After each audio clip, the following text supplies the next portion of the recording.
ভারতবর্ষে ছিলেন, ওই সময় ছিল সম্রাট জাহাঙ্গীর রাজত্ব।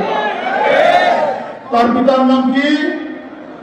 সম্রাট আকবর, শয়তান আকবর, যে প্রতিষ্ঠা করেছিল দ্বীন-ই ইলাহি।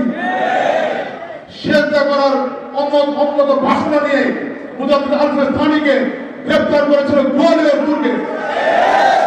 সে চেয়েছিল মাথা নিচু করে মুজাদ্দিদ আল-ফিস্তানি প্রবেশ করবে তার দরবারে। উনি মুজাদ্দিদ আল-ফিস্তানি তা করেননি। করেছিলেন? উনি আগে পা দিয়েছিলেন, তারপরে মাথা ঢুকিয়েছেন। এখানে যারা রয়েছেন তারা তারই উত্তর শুনি।